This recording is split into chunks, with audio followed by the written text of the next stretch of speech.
twongeye kwasuza turabifuriza gukomeza kugira ibihe byiza mwese mukona kandi mugakurikira Primo Media Rwanda. Ngewe ni Alex nawe genera ndi kumwe na Ndayisenga Clement na Mahoro. Na Mahoro. Murebye. Ya ni urebye nyine. Urebye ariko utitegereje. Urebye ariko utitegereje cyangwa byose hamwe. Urebye. Ko nubundi uri kwitegereza uri kureba. Okay. Clement mu burasirazuba bwo hagati umuyobozi w'ikirengo wa Iran kera kaba yagiye gushyingurwa. Yego. Urana bavuga gushyingurwa cyangwa gutabarizwa. Umwami w'u Rwanda niwe watabarizwaga. Umwami wose se ntatabarizwa. Oya, ubwo ni mu Kinyarwanda, ubwo nabo bafite izindi mvugo zabo bakoresha. Ayatollah Ali Khamenei agiye gushyingurwa. Imihango yo kumuherekeza bwa nyuma yatangiye kuri uyu munsi tariki ya 3 z'ukwezi kwa karindwi, ikazasozwa cyangwa ikazarangira ku itariki ya 9 n'ubundi nyine z'ukwezi kwa karindwi kuri uyu mwaka. Ni iki twakitega muri uyu muhango wo guherekeza Khamenei? Ntabwo biza kuba imbarutso cyangwa target ya Amerika yo kuba yakusanyije noneho abayobozi bose bahamwe ba Iran, kuko na Mushtaba azaba arimo kandi bamuhize kenshi baramubura, cyangwa ndi kuvuga Amerika ariko ushobora no kuba intandaro ya uburyo Israel ibonye bwo guhitana Mushtaba, kuko niyo yagiye igaragaza inyota kenshi yo guhitana umuyobozi w'ikirenga nyine washisimbuye Ayatollah Ali Khamenei, akaba n'umuhungu we nyine Mushtaba Ali Khamenei. Ntabwo cyaba ari igihe Amerika na Israel bategeyemo Iran? Nabyo birashoboka, ariko umuntu ashobora kuvuga ko bigoye kurikije n'abanyacyubahiro batandukanye mu burasirazuba bwo hagati mu bihugu by'inshuti na Iran bazaba bagiye gufata mu mugongo igihugu cya Iran bategerejwe muri uriya muhango. Harimo Ubuhinde buzohereza minisitiri w'ububanyi n'amahanga, Ubushinwa nabwo buzohereza intumwa, Pakistan minisitiri w'intebe wa Pakistan azaba ariyo, ukareba ibindi bihugu bindi bitandukanye za Afghanistan no twa duhugu tundi two muhara mu burasirazuba bwo hagati. Kuba rero hazaba hari abandi banyacyubahiro batandukanye bagiye gufata mu mugongo igihugu cya Iran, bishobora kuba wenda byakoma mu nkokora uwo mugambi wari uvuze yuko Leta Zunze Ubumwe za Amerika zabaca mu cyuho mu gihe baba barimo guherekeza nyakwigendera Ayatollah. Ariko nanone ukurikije abandi banyacyubahiro baba bahari, ishobora kuba yitabikora kugira ngo wenda yirinde n'ibindi bibazo bindi, kuko n'ubundi n'aya masezerano urabona yuko agenda bigura intege. Mu gihe rero haba habaye kandi gasomborotso, wabona yuko ari ibintu bikomeza gusubiza inyuma na twa dutambwe duto twari tumaze guterwa, kubera yuko muri kumushyingura muri rusange hazahari n'imbaga y'abantu benshi, kubera ko muri iyi mihango biteganyijwe ko igomba kwitabirwa n'abaturage bari hagati ya miliyoni 20, hagati ya 15 na miliyoni 20. Vuga ngo muri miliyoni 90 z'abanya-Iran, hagati ya miliyoni 25 nako 15 na 20, urebye nka kimwe cya 5 cy'abaturage bose ba Iran bagomba kwitabira uyu muhango wo gusezera bwa nyuma umuyobozi w'ikirenga wa Iran watabarutse ku ya 28 Gashyantare 2026.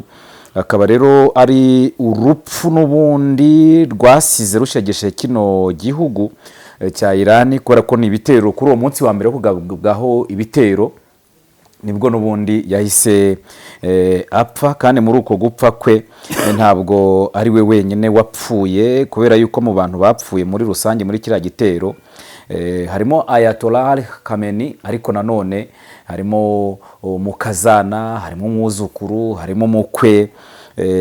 Urabona yuko rero abo bantu bose, even n'umugore wa mukazana turi kuvuga n'umugore wa Mujtaba Khamenei nawe yaguye muri ibyo bitero. Ntekereza ko rero Amerika ishobora kuba yatanga ku gahenge ko kumuherekeza, ko n'ibiganiro byarahagaze bizasukurwa nyuma y'itariki 9, ibiganiro hagati ya Leta Zunze Ubumwe za Amerika na Iran mu rwego rwo kujya mu cyunamo no guherekeza n'ubundi Khamenei. Hanyuma rero wareba n'ubundi gahunda uko ipanze muri rusange, nubwo byatangiye uyu munsi, ariko gahunda nyirizina yo kumusezeraho iratangira kuri uyu wa 6 ku itariki 4 kugeza ku itariki 9. Akora ko kuwa 6 kugeza kuwa mbere, urumva ni kuva ku itariki 4 kugeza ku itariki ya 6 hari imihango y'iminsi 3, urumva kuwa 6 ku cyumweru no kwa mbere. Iyo mihango rero igomba kuba itangirira Tehran n'ubundi mu murwa mukuru wa Iran, aho umurambo wa Ali Khamenei wamaze no kugezwa mu murwa mukuru mu musigiti hariya w'i Tehran. aho rero ugomba kuba ushyirwa hariya hantu ukaba ariho ugomba kuba uri muri uwo musigiti by'agateganyo muri iyo minsi 3 niho bari kumusezeraho muri icyo gihe cy'iminsi 3 akaba rero ari muri uwo musigiti munini witwa Grand Mosela Prayer Complex niko witwa hariya mu murwa mukuru Tehran kugira ngo abaturage bamusezereho bwa nyuma hanyuma kwa mbere hazabeho urugendo runini rwo kumusezeraho ruzaca mu mihanda y'umurwa mukuru Tehran ni ukuvuga ngo kumusezeraho ntabwo ari ukuvuga ngo ni ukujya mu musigiti gusa kuko nta nubwo no musigiti ugiyemo abantu bangana gutyo kandi no kumusezeraho bizakorwa mu bice bitandukanye yaba mu murwa mukuru Tehran ndetse no hirya no hino mu gihugu niyo mpamvu bumva ko izo miliyoni ni nyinshi miliyoni 15 urumva ni nk'abaturage b'u Rwanda bose muri rusange nk'igihugu cy'u Rwanda bose bari muri icyo gikorwa. Hanyuma rero kuwa kabiri bwo azari ku itariki ya 7 Nyakanga 2026 hazaba urugendo ruzava Tehran ubwo ni mu murwa mukuru wa Irani. Urwo rugendo rero rukaba ruzerekeza mu mujyi mutagatifu wa Qom. Niho nanone bazakomereza urwo rugendo mu rwego rwo gukomeza kumusezeraho uyu musaza watabarutse amaze igihe kinini ku butegetsi.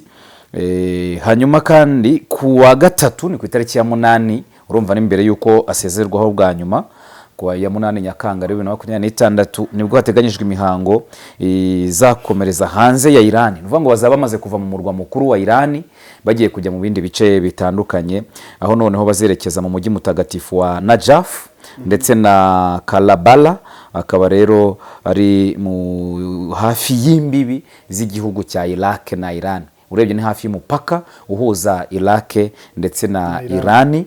Hanyuma rero kuwa 4 ku itariki ya 9 Nyakanga nabwo azasezerwaho bwa nyuma nibwo hazaba umuhango wo gusubiza umurambo wa Khamenei uzasubizwa rero hariya aho azashyingurwa akaba azashyingurwa rero mu mujyi yavukiyemo ahitwa Mashahadi rero niho bazereye isubiza uwo murambo we ajye gushyingurwa rero iwabo ku ivuko. Umubare munini wazabitabira rero n'umuri ko twabivuze haruguru na abantu bari hagati y'abaturage ba Irani bari hagati ya miliyoni 15 na 20 hanyuma kandi bakazakora iyo mihango yo kumusezeraho ntago ari kwitabira kuri uwo munsi gusa ku ya 9 ahubwo no guhera kuri iyo tariki enye nyirizina kugeza ku itariki rugera ku munsi wejo kugeza tariki ya 9 niyo mpamvu nyine abanyacyubahiro batandukanye bo mu bihugu byo mu burasirazuba bwo hagati ari ndazo mpungenge umuntu afite ati Amerika ntiyaza profita ikarasa kuri Irani mu gihe baba bari kukajugane uko gutegura guherekeza uwahoreze ari umuyobozi w'ikirenga wa Irani. Umutekano ariko n'ubundi wakajijwe kubera ko umutekano wakajijwe polisi ndetse n'urwego rw'umutekano zikwagira urwego rw'umutekano bakagira inzego zitandukanye za gisirikare baravuga ko n'ubundi umutekano wakajijwe muri rusange kuko nabo barabyiteguye ko ibyo bishobora kuba byabaho. Ariko none ko twari tubivuze muri babashyitsi mpuzamahanga bateganyijwe baturutse mu bihugu bitandukanye bakaba bategerejwe n'ubundi ngo abashyitsi barenga 30 barimo Pakistani, Uburusiya, Ubushinwa hamwe n'abayobozi b'amadini n'imani baturutse ngo mu bihugu 90 hirya no hino ku isi biteganyijwe ko bazitabira. Nekereza ko Amerika ishobora kuba yatanga ku gahenge wenda mu kwirinda ko ibintu bishobora kuba byakomera kurushaho mu gihe yabigabye ibyo bitero byo kugira aho yica ku muhango wo gushyingura hanyuma noneho n'aba bayobozi bandi b'abanyacyubahiro bandi baje gufata mu mugongo igihugu cya Irani hagize abandi babikomerekera muri ibyo bitero cyangwa se bapfira murumva ko bishobora kuba bya kwerekana ibindi bidasanzwe cyangwa n'umwuka mubi wa politiki ukareka kuburi hagati ya Leta Zunze Ubumwe za Amerika, Israel na Irani bikaba byatotera n'ibindi bihugu kurumva harimo Burusiya urumva Burusiya n'Ubushinwa Pakistani urazi ibyo n'ibihugu byose bisanzwe bifite n'intwaro kirimbuzi urumva ko hari icyo byaba bivuze.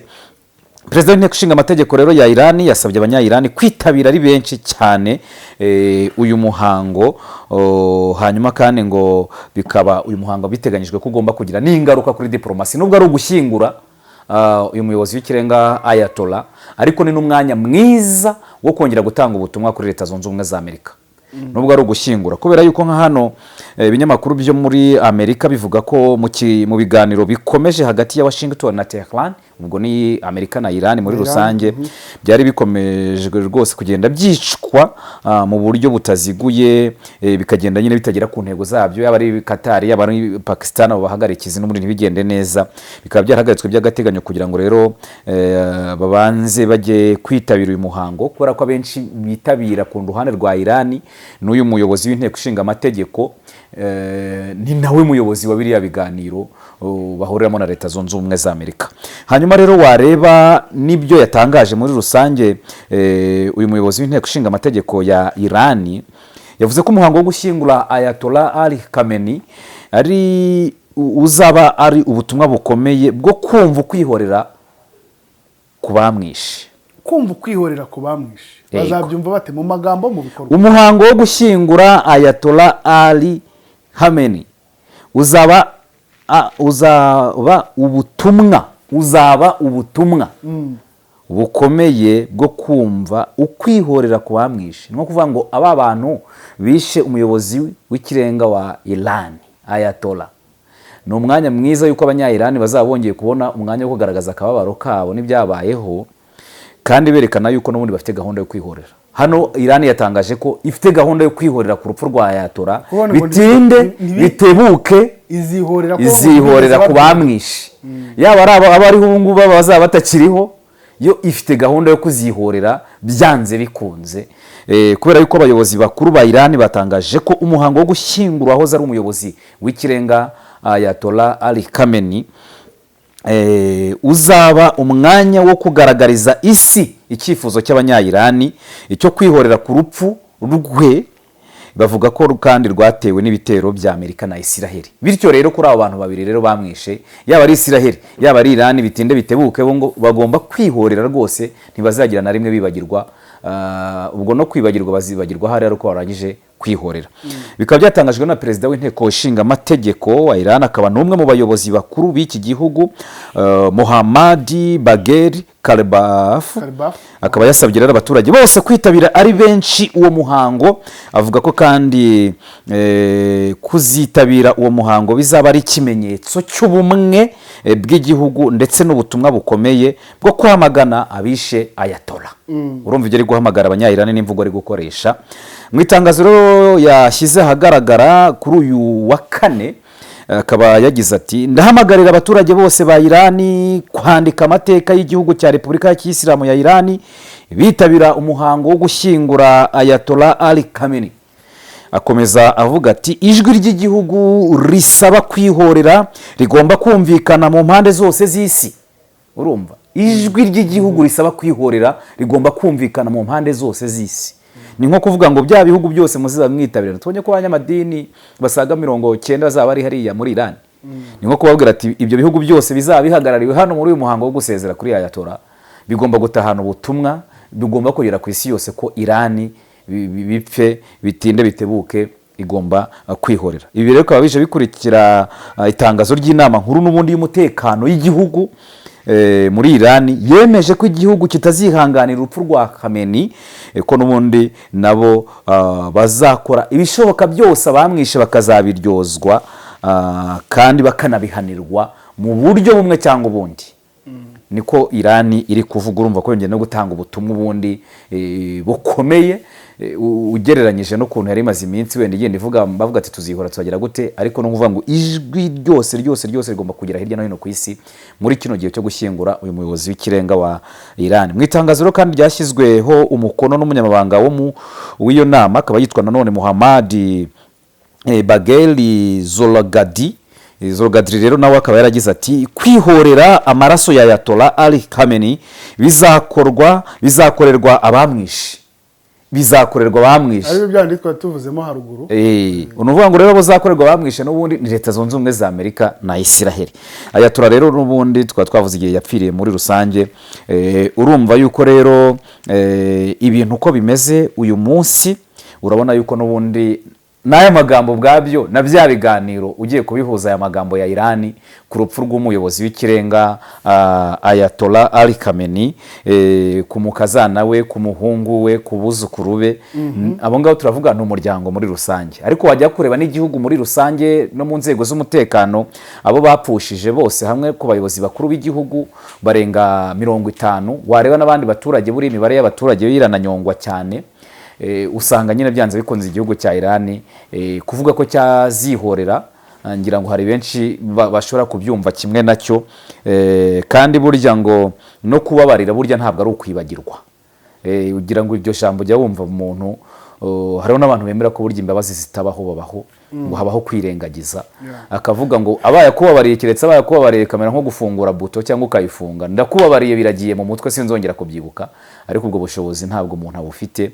Niyo mpamvu kubabarira atari ukwibagirwa. Rero ubwo Irani ishobora kuba yagira uko igenza make ariko ntizaba yibagiwe, igihe icyo ari cyo cyose ishobora yakora ibyo bikorwa byo kwihorera. Uyu mujyi kurimo amaduka menshi agurisha amatelefone, ndakura iryizeye nguramo iPhone kandi bakampa garanti. Niba nawe wibaza ikibazo nk'iki, sigaho kubunza imitima wirirwa ushakisha, kuko Future Mobile Store niwo mwihariko wacu. Uhereye ku mafaranga 150 gusa, iri duka riraguha telefone zigezweho za Samsung na iPhone n'ama accessoires yazo nka charger, screen protector, cover, écouteurs, speaker ndetse n'ibindi. Kuva kuri iPhone XR kugeza kuri iPhone 17 Pro Max na Samsung Galaxy 05 kugeza kuri Samsung Galaxy S25 Ultra na Fold 7 zose nshyashya kandi ku giciro gisa n'icy'uruganda, urazisanga muri Future Mobile Store. Ushaka guhindura telefone ya iPhone cyangwa Samsung ufite ukagendana nigezweho ibizwi nka top up, urayizana ukongera udufaranga duke tukagufasha kuyihindura ukagendana nigezweho. Umwihariko muri Future Mobile Store ni uko iguze telefone yacu tuguha garanti y'imyaka 2. Waba uri muri Kigali cyangwa uri mu ntara, iyi telefone turayikoherereza kandi tukishyura igiciro cyo kuyikugezaho. Dukorera mu nyubako yo kwa Makuza ateganye na parking ya Beka, hakurya haba haparitse abamotari ku muryango wa 35. Ku bindi bisobanuro waduhamagara cyangwa ukatwandikira kuri 07847286 no kuri website wa eshatu@futuremobilestore.rw. Wadusanga no ku mbuga nkoranyambaga zacu hose ni Future Mobile Store. Gana Future Mobile Store, telefone zigezweho mu Rwanda tuzishyire mu biganza byawe. Ubu twamaze kubibona twese, kubera guhenda kwa mazutu na essence ntabwo tuzatungurwa no kubona mu minsi mike igiye kuza mu mihanda hazaba hasigayemo imodoka nke cyane za Kia, Hyundai, hybride z'amoko atandukanye n'izindi nke cyane. Izi zizasigara mu mihanda ni iz'abamenye Auto Korea Maintenance Limited, ikigo cy'inzobere mu gusuzuma no kwita kuri systeme zigize imodoka, ku buryo litiro 8 za mazutu wazikoresha mu birometero 100, naho litiro 7 za essence zikora mu birometero 100 cyangwa se hejuru yabyo. Auto Korea Maintenance Limited ni abahanga bagufasha mu gihe ufite imodoka y'amashanyarazi, bazobereye cyane kandi mu gusubiza ku murongo imodoka zose zakoze impanuka, kandi bakikurikiranira ibijyanye na assurance. Wowe uzaba gusubiza imodoka yawe imeze nk'ari nshya, bayisubiza agaciro kayo yahoranye, zaba iza Kia, Hyundai, full electric na hybride. Abagira ibibazo ku mihanda imodoka ikaba yakuzimiraho, bagukorera dépannage ku buryo imodoka yawe bayikurikirana mu gihe gito. Abafite imodoka zikoresha mazutu muri Auto Korea Maintenance Limited bazikorera maintenance bakoresheje imashini zabugenewe, batiriwe bafungura imodoka, ubundi imodoka igatangira kunywa bike cyane. Ibi igiciro kibikomoka kuri petrol kirabidutegeka twese. Ni n'abahanga cyane mu gusuzuma no gukora neza imodoka z'amashanyarazi. Abarimo kuzigura ntimugire impungenge, ni mubagane ku mashami yabo i Gikondo mu mujyi wa Kigali ni Nyamata mu Bugesera. Bahamagare cyangwa bandikire kuri 07 86 20 6054. Auto Korea Maintenance Limited niyo makiriro imodoka zacu zisigaranye. Umutwe udasanzwe w'ingabo za Irani wabonye umuyobozi mushya. Kubona umuyobozi mushya biraza guhurira he nuko nyine leta ya Irani yatangaje ko ingabo z'icyo gihugu zaburi y'amato yose anyura mu muyohora wa Hormuz ko agomba gukurikiza inzira zategetswe n'ingabo za Irani. Itaba ibyo akazahura n'igisubizo gikomeye. Nta kindi gisubizo gikomeye tuzi kibara mu muhora wa Irani wa Hormuz utarukuraswaho mu gihe ushatse kwa crossinga nta burenganzira uhawe nyine na IRGC.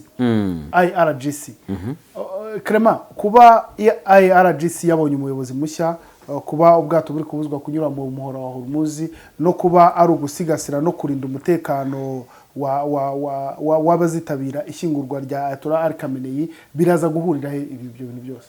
none duhereye kuri umuyobozi mushya wa RGC ni ukuvuga ngo icyo twamaze kubona nuko muri Irani barategura abaturage babo barateguwe bafite gukunda igihugu kuko abonye nabo abayobozi bose bapfuye ariko nabaje mu nzego basa nk'abakwiriye mu nkweto n'ubundi ababanjirije bapfuye muri rabitero bari bambaye kuba rero Ahmadi Vahid wabaye umuyobozi wa RGC nubwo gwasanzwe afatwa nk'utavugwa cyane ariko biragaragara yuko ibyo yagiye akora bimugaragaza nanone nk'umuntu w'ikitabashwa ashobora kuba yagira ibyo akora ni nk'uko Mojtaba Kameni nawe atigeze agaragara mu bikorwa bitandukanye bya politiki ya Iran kandi ngo niwe muyobozi w'ikirenga wayo ariko nanone amakuru akagaragaza ko ari umuntu wari uri hafi ya se cyane watabarutse ku myaka 80 na hanyuma rero kuba Brigadier General Ahmadi Vahid ngo niwe uherutse kugaragara ku mugaragaro bwa mbere mu mezi menshi nyuma yo guhabwa kuyobora Islamic Revolution Guard Corps akaba rero yarasimbuye n'ubundi wamubanjirije witwaga Mohammad Pokapur wishwe n'ubundi mu bitero bya Amerika na Israel mu ntangiriro z'intambara nuvuga ngo rero kongera kugaragara ubwabyo nanone no mu ruhame n'ubutumwa nanone ubwabyo kuba bahanganye kandi na Mojtaba Kameni nawe ntaragaragara mu ruhame kuva yasimbura se ku butegetsi Vahid rero akaba yaritabiriye umuhango wo gushyingura urumva ko n'ibya bikorwa byatangiye numva byagiye ku mugaragaro biratangira kuri uyu wa gatandatu ariko no kuri uyu wa kane byari byatangiye yari yitabiriye n'ubundi uwo muhango wo guherekeza kandi tuvuga ni kwa kane washize yego mu cyubahiro n'ubundi Ali Khamenei akaba rero rwose ngo n'ubwa mbere yaragaragaye imbere muri rubanda n'abaturage bamubona n'ibitangazamakuru bikamubona akaba yafotorwa akaba rero uyu nguyu ngo ari umuntu usanzwe n'ubundi ufite izina nubwo atarasanzwe ari umuntu ugaragara cyane buri hari abantu baba bafite ibikorwa wenda cyangwa n'ibigwi byabo bitavugwa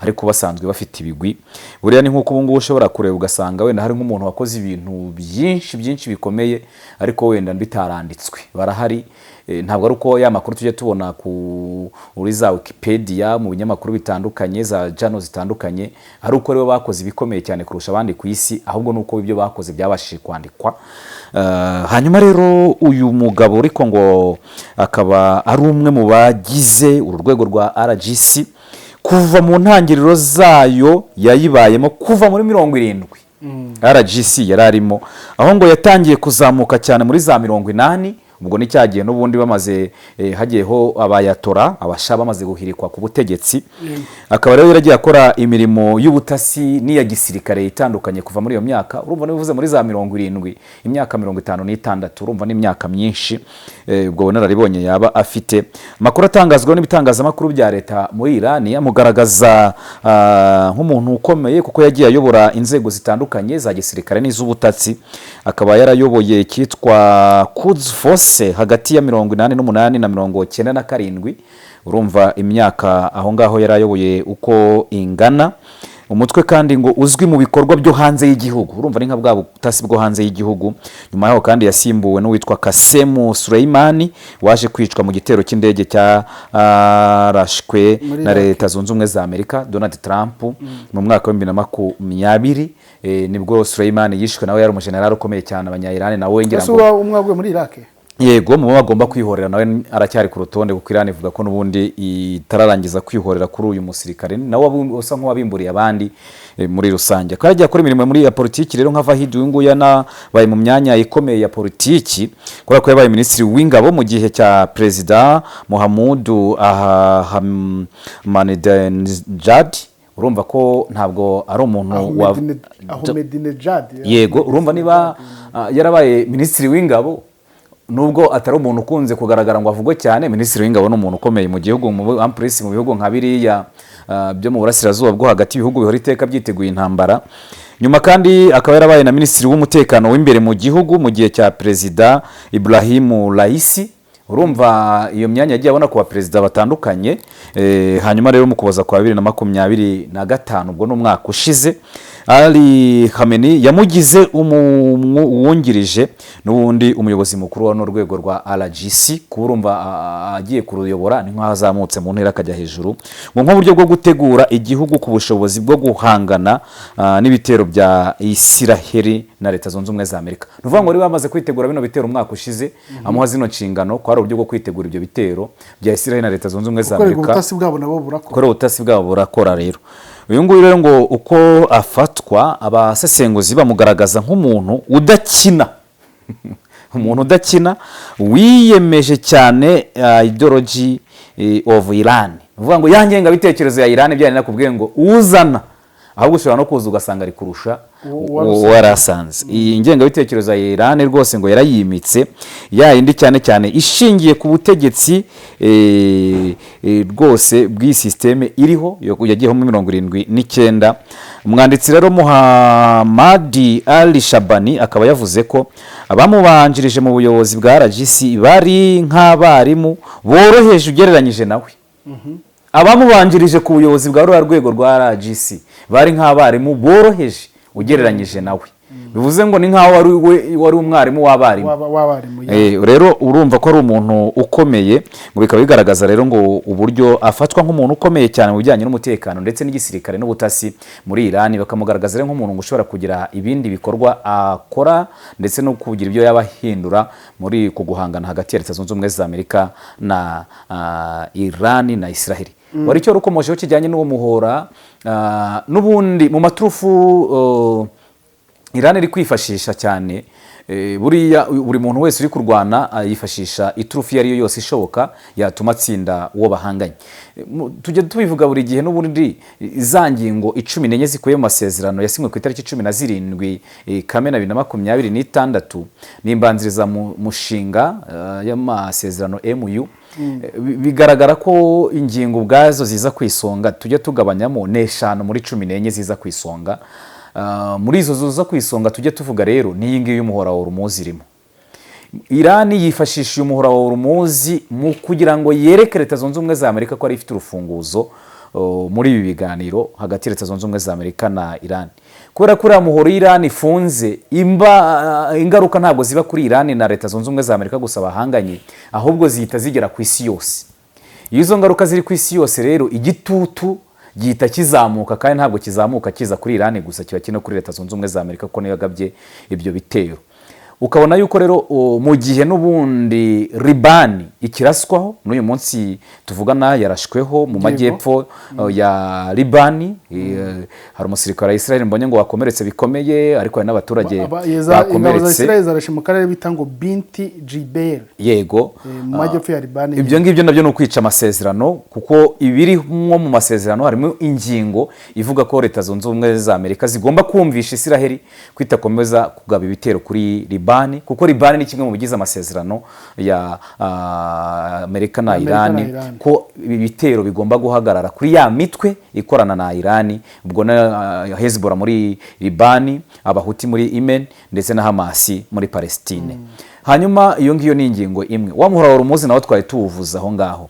Noneho wanareba ya mafaranga ya Iran yafatiriwe ntabwo kugeza amagingo yangaya yari yarekurwa mu buryo butomoye. Iran dekarare ko byibuze hari amafaranga yafatiriwe nubwo amaze iminsi mu biganiro nabyo yandi byahagaze byabiraga hariya muri Pakistan na Doha muri iki cyumweru byahagaze baganaga ku gusubizwa aya mafaranga no kuyafungura ariko ntabwo Iran yari yatangaza ko amafaranga yatangiye kuyakira kuko yavugaga miliyari 100 z'amadolari ya Leta Zunze Ubumwe za Amerika agomba kurekurwa.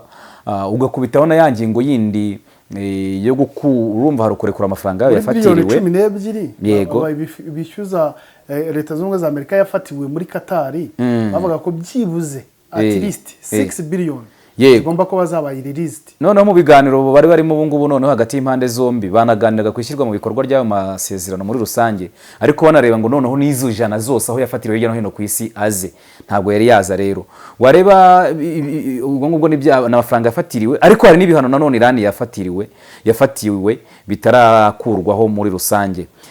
Hanyuma noneho wanashyiraho ya mafaranga yo gusana ibyangiritse muri ibi bitero ndetse no kuzahura ubukungu bwa Iran agomba gutangwa na Amerika ndetse n'abihugu by'inshuti byo mu burasirazuba bwo hagati. Ayo mafaranga nayo ntaratangwa, za miliyari 300 z'amadolari Leta Zunze Ubumwe za Amerika. Ibyo byose rero ubikubiye muri izo ngingo tujya tuvuga, Iran yibona ibyo ngibyo bitari kubahirizwa muri rusange, ikikora ni igiki rero? Yita ifunga wa muhora wa Hormuz. Kubera ko niho gukubita nko mu gihorihori, igahita ivuga iti nanjye ndafunguye umuhora wa Hormuz, kandi wabonye yuko n'ubundi ivuga iti uyu muhora n'ubundi ntabwo ugomba kuza kugenzurwa n'abanyamahanga. Uyu muhora ni umutungo kamere wa Iran ndetse n'ibihugu byo mu kigobe, nibyo byakagombye kufataho icyemezo. Ibyo rero Iran ikabyifashisha nk'iturufu yo gukomeza gushyira igitutu kuri Leta Zunze Ubumwe za Amerika. Ukabona ko iby'aya masezerano n'ubundi biracyarimo igihirahiro cyinshi, kuvuga ko yazashyirwa mu bikorwa vuba biragoye. Kandi buriya nanone no kuba Iran yemera ni nka bya bintu byo kuvuga iti namabura kindi, mugize nta ruhande na rumwe twari twabona yaba Leta Zunze Ubumwe za Amerika yemere kugira ibyihara na Iran yemere kugira ibyihara. Ubundi uyu muntu wamuteye, Iran yateweho bino bitero ku ya 28 kuko yanze kwemera imishyikirano no gushyira mu bikorwa ibyo Amerika yisabaga mu bwumvikane. Yigabaho ibitero kugeza amagingo yanga ntiyayitsinze. Iyo yarayitsinze ntabwo ibyo masezerano biba biriho, uba barabisimba ibintu byararangiye no guterana amagambo bitagishoboka. Ariko rero kuva nta ruhande rwari rwatsinda urundi mu ntambara no muri diplomasi biragoye ko hari uruhande ruzatsinda mu buryo bworoshye. Clement, turi kugana ku musozo w'iki kiganiro, ariko ntabwo twagenda tutavuze ko Israel ishobora kuba intambamyi y'ibintu byose turi kubona, yaba umwuka mwiza uri kugerageza kubakwa hagati ya Leta Zunze Ubumwe za Amerika na Iran. Israel gukomeza gutsimbarara, ishaka kwihorya, ishaka gukomeza kurasiya muri Lebanon, kandi Lebanon ari part of ari kimwe mu gice kigize amasezerano Leta Zunze Ubumwe za Amerika na Iran. Israel igomba gukomeza kubihuha mu kirenge cy'amasezerano hagati ya Amerika na Iran, ariko buriya ngiye ntago mbara Israel ni Leta Zunze Ubumwe za Amerika ishobora kugusuhurisha akaboko k'iburyo ak'ibumoso gafite inkota ngo kagusogote. Rero ni Leta Zunze Ubumwe za Amerika nizo zifite izo nshingano zo kugira ibyo zumvikana na Israel, kandi ubwabyo bafite ibyo baziranyeho, kuko Israel niyo yagabye ibitero kuri Iran ariko Amerika niyo iri gusinya amasezerano. Ngo sumva abantu batandukanya gute niba hari uwagabye ibitero ndakajya gusinya amasezerano? Bivuze ngo nta bantu umwe utatandukanya, kubera ko yakomeza kuba ihwa muri ayo masezerano mu kirenge cyayo. Kubera ko ibinyamakuru byo muri Amerika biravuga ko Israel yateganyaga kwica abayobozi ba Iran bari mu biganiro na Leta Zunze Ubumwe za Amerika. Bano bayobozi bari mu biganiro, Israel yari yacuze umugambi wo kubica. Ibiganiro bya mbere byabariye muri Pakistan, twibutse ko abantu ko abayobozi ba Iran babivamo bagiye n'imodoka ntabwo yigeze banze kugenda n'indege, kuko bari bamaze kumenya amakuru ko batakwizera umutekano wabo w'indege. Kandi indege yari yagiye kubazana bwa mbere indege ya Pakistan. None ukibaza ngo Israel na iramuke hano iyo ndege ya Pakistan itwaye abayobozi bakuru ba Iran, urumva ko umwuka ari kurushaho kuzamba hari mu burasirazuba bwo hagati.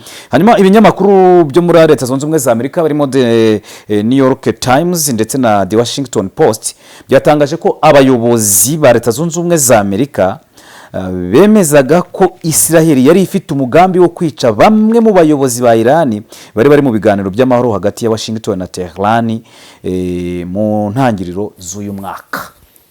Urumva uyu mugambi rero wa Israel, urumva ko no mugambi wa Israel na Leta Zunze Ubumwe za Amerika barawucuze kera.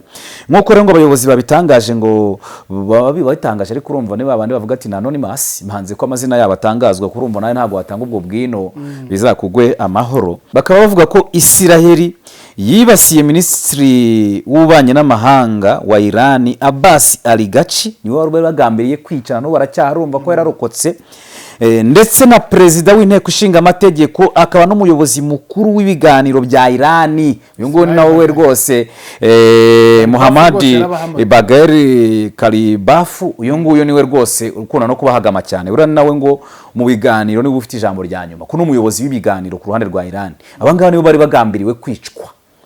Hanyuma rero umwe mu bayobozi akaba bavuze ko iyo ngo wica abo bantu uba wishe abashaka ibisubizo by'ubwumvikane. Uyu muyobozi akaba yaranagaragaje ko ngo Washington poste baganira yagaragaje ko uwo mugambi n'ubundi nta bisubizo birambye n'ubundi wari gutanga, ahubwo wari kurushaho kuzambya ibintu, kuko aravuga ati iyo wica abo bantu uba wisha abashaka ibisubizo by'ubwumvikane. Ni nko kubabwira ngo abantu bari mu biganiro baragira ngo abantu bumvikane bahagarike intambara, nawe ugiye kubica. Bivuze ngo ntabwo urimo gushaka kumvikana, ahubwo urakomeza gushaka intambara. Abayobozi kandi ngo bavuganye na The New York Times bavuga ko ngo Leta Zunze Ubumwe za Amerika zasabye ibihugu byo mu burasirazuba bwo hagati kuburira Iran ku byago bishobora kubaho kubera icyo gitero. Ariko nanone ahangaha haba harimo ibintu ushobora kwibaza, se ako gatima Leta Zunze Ubumwe za Amerika zaba zagakuye hehe ko kujya kuburira abayobozi ba Iran bari mu biganiro, kuko n'abariya kuba bakiriho ntabwo ari impuhwe za Leta Zunze Ubumwe za Amerika, n'ubwo nuko bahonotse cyangwa se igihe cyabo Uwiteka bapangiye kitaragera. Raporo kandi kavuga ko ngo Israel ifite amateka yo kugaba ibitero ku bantu bari mu biganiro by'amahoro mu rwego rwo kuburizamo imishyikirano yo guhagarika intambara mu karere. Kandi Iran isanzwe bashinja ko Israel ari idashaka amahoro mu karere, ihora ibateza intambara, ari nabyo bayishinje mu minsi ishize. N'ubu mu kiganiro twavugaga ku munsi w'ejo ko bayijyanye batanze ikirego, Iran yamaze gutanga ikirego irega Israel mu muryango w'abibumbye, n'ubwo uwirega ari uwiregera. Kirima, turi kugana rero ku musozo, noneho ndagira ngo niba ari ikindi waba ufite watubwira. Nera ngo twashimira abadukurikiye muri rusange, tubifuriza intangiriro nziza za weekend. Yego, reka tubashimire, tubifurize rero no kugira no gukomeza mu birori nyine byo kwibohora ku Rwanda. Kora ibitaramo bitegerejwe byinshi uyu munsi mu bice bitandukanye, ubwo no ku munsi w'ejo ku wa gatandatu, umunsi wo kwibohora ku nshuro 32. Ubwo hari byinshi n'ubundi twibohoye abanyarwanda, ariko hari n'ibindi nanone bituraje ishinga, nabyo tugomba kuba ari umwanya mwiza wo kwikebuka tukareba aho twavuye naho tugeze, kugira ngo intambwe zikomeze guterwa zigana imbere, twibohora n'ibyo ngibyo, kuko hari ibyo twatsinze byinshi n'ibyo birashoboka ko twabitsinda. Yego, reka rero tubifurize gukomeza mumeze neza, ndetse tubabwire ngo weekend nziza. Ciao ciao.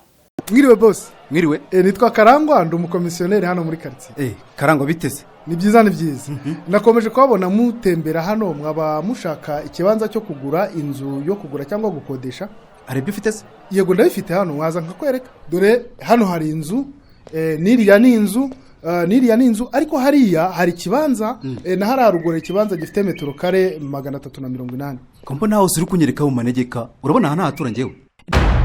Deka gusiragizwa n'abakubeshya ko bafite imitungo igurishwa. Deka nkurangire B Consultant Limited niyo yonyine gufasha kugura, kugurisha no gukodesha inzu, ibibanza, gupima no gukata ibibanza, gupima ubukomere bwa beton, gukora plaza amazu n'inyigo z'imishinga itandukanye, kubaka inzu, finissage. B Consultant kandi nakugezeho ibikoresho by'ubwubatsi, tukanagufasha gushaka ibyangombwa by'ubutaka na autorisation de bâtir. Akarusho muri B Consultant tubafitiye ibibanza mu masite atandukanye bifite autobatir, ugahita utangira umushinga wawe kubaka ako kanya. Abari muri diaspora namwe mwatwoherereza plaza inzu mukeneye cyangwa tukazibakorera, ubundi mukaza mutaha inzu zanyu. Abagana B Consultant Limited muri iyi minsi bakeneye imbata z'amazu no kubashakira ibyangombwa byo kubaka, izo serivisi zombi twazigabanyijeho 40%. Gana B Consultant mudushinga imishinga yanyu, ubundi muzadushimira nyuma. Ku bindi bisobanuro mwaduhamagara kuri 0784 cyangwa mukatwandikira email bconsultant23@gmail.com. ku mbuga nkoranyambaga zacu zose nka YouTube, X, TikTok, Instagram, Facebook, LinkedIn, hose ni B Consultant Limited. B Consultant dukorera mu mujyi wa Kigali ahitwa Norvege. Dukora n'ubunyamwuga n'ubunyangamugayo.